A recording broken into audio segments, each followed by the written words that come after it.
Board of Sports. The origins of football, or soccer as it is known in some parts of the world, can be traced back thousands of years. This sport, which has become a global phenomenon, has roots that stretch deep into the annals of history, revealing a rich tapestry of cultural evolution and human ingenuity. Ancient civilizations across the globe engaged in games that involved kicking a ball-like object.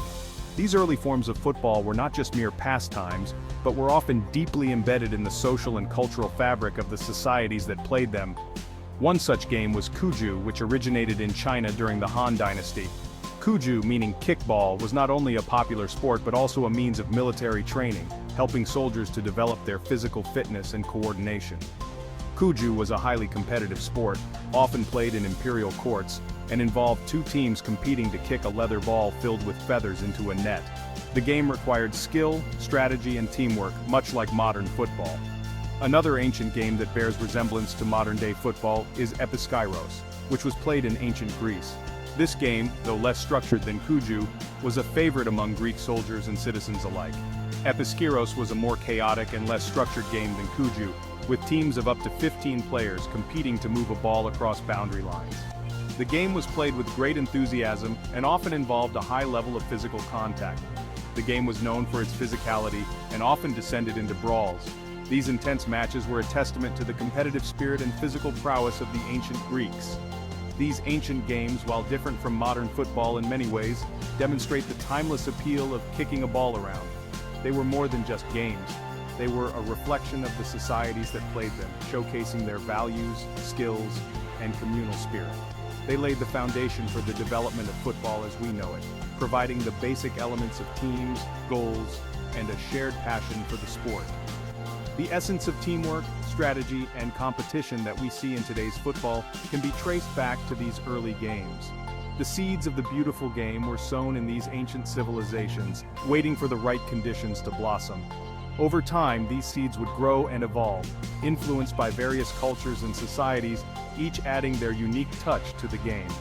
The journey from these rudimentary games to the sophisticated sport of football we see today is a long and fascinating one.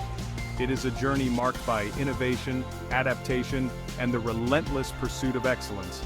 It is a story of cultural exchange, evolving rules, and the enduring human desire for competition and entertainment. As different cultures interacted and exchanged ideas, the game of football continued to evolve, incorporating new rules and styles of play. Over the centuries, football would evolve from a chaotic pastime to a highly organized and beloved sport, captivating billions across the globe. Today, football is more than just a game. It is a global phenomenon that unites people from all walks of life, transcending borders and bringing joy to millions. During the Middle Ages, football-like games continued to be played across Europe, often as part of local festivals and celebrations. These events were not just about the game itself, but were deeply embedded in the cultural and social fabric of the time. They provided a much-needed break from the daily grind and were eagerly anticipated by the local communities. These games, known by various names such as folk football or mob football, were far removed from the structured sport we know today.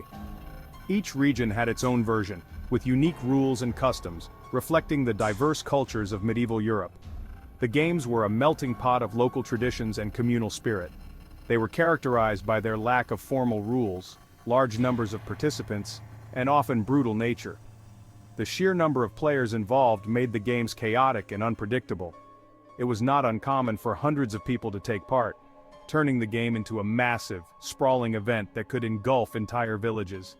Medieval football was less about skill and strategy and more about brute force and sheer determination.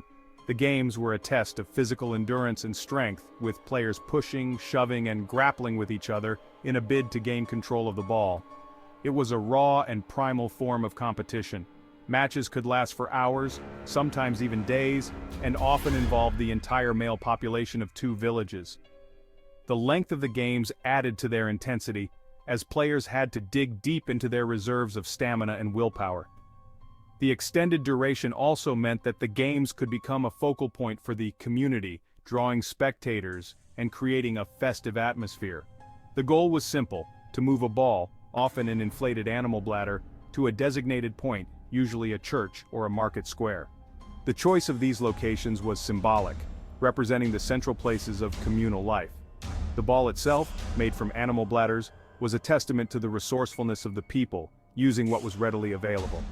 These games were notorious for their violence and chaos. The lack of formal rules meant that anything went, and the games often descended into brawls. The aggressive nature of the play was a reflection of the harsh realities of medieval life, where physical prowess was highly valued. Players could use any means necessary to move the ball, including punching, kicking, and even biting. The physicality of the games was not just tolerated but expected, and players had to be tough and resilient to withstand the rough and tumble nature of the sport. Injuries were commonplace, and deaths were not unheard of. The brutal nature of the games meant that players often got hurt, and the lack of medical knowledge and facilities at the time made recovery difficult. Despite the risks, the games continued to be popular, a testament to their importance in medieval society.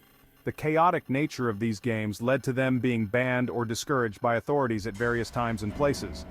The violence and disorder associated with the games were seen as a threat to public order, and efforts were made to curb their excesses. However, these bans were often difficult to enforce, and the games persisted in various forms. Despite their rough nature, these medieval football games played a crucial role in keeping the spirit of the sport alive during this period. They were a link to the past, preserving ancient traditions and providing a foundation for the development of modern football. The communal aspect of the games helped to strengthen social bonds and foster a sense of identity and belonging. They served as a form of communal entertainment and a way for people to let off steam. The games were a release valve for the pressures of daily life, offering a chance for people to come together, compete, and celebrate. The festive atmosphere surrounding the games made them a highlight of the social calendar. These chaotic matches were a far cry from the organized sport of today, but they represent a vital link in the evolutionary chain of football. The rough and unstructured nature of medieval football laid the groundwork for the development of rules and regulations that would eventually shape the modern game. The spirit of competition, community, and resilience that characterized these early games continues to be a defining feature of football today. The development of modern football can be largely attributed to the English public school system in the 19th century. These institutions, known for their rigorous academic and physical training, played a pivotal role in shaping the game we know today. Prior to this period, football had been primarily a folk game, lacking standardized rules and organization. It was a chaotic and often violent pastime, played in villages and towns across England, with each locality having its own version of the game. However, within the walls of these prestigious institutions, football underwent a significant transformation. The structured environment of the schools provided an ideal setting for the game to evolve. Each school had its own version of the game, with varying rules and customs. Some schools allowed handling of the ball, while others emphasized kicking.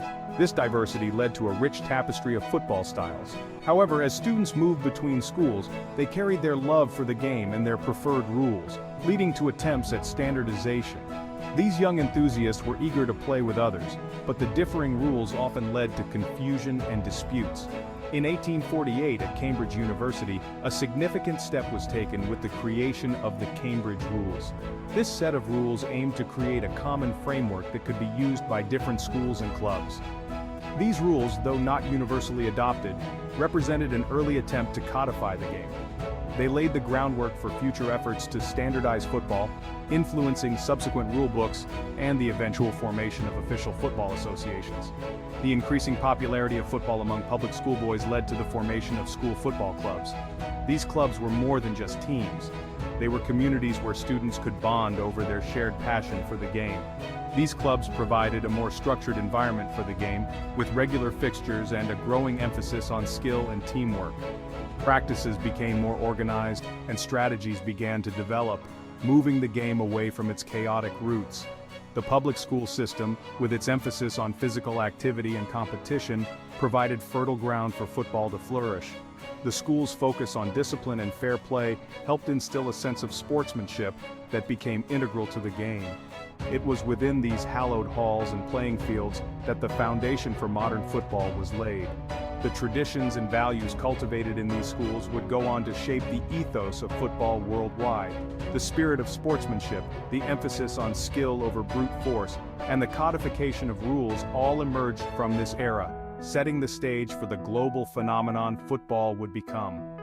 The legacy of these early pioneers is still evident in the game today, as football continues to inspire and unite people around the world. By the mid-19th century, football in England was a popular but disorganized pastime, with different schools and regions adhering to their own sets of rules. The need for a unified code of conduct became increasingly apparent. This led to a landmark meeting on October 26, 1863, at the Freemasons Tavern in London. Representatives from 12 London clubs and schools gathered to establish a common set of rules for the game. This historic meeting marked the birth of the Football Association, FA, the oldest governing body of football in the world. The FA's first task was to draft and agree on a standardized set of rules. The rules established at this meeting formed the basis of modern football, outlining key aspects of the game such as the size of the pitch, the number of players, and the duration of the match. They also outlawed practices common in earlier forms of the game, such as carrying the ball and hacking at opponents' shins. The formation of the FA and the establishment of a standardized set of rules marked a pivotal moment in the history of football. It paved the way for the development of organized competitions, the professionalization of the sport, and its eventual spread across the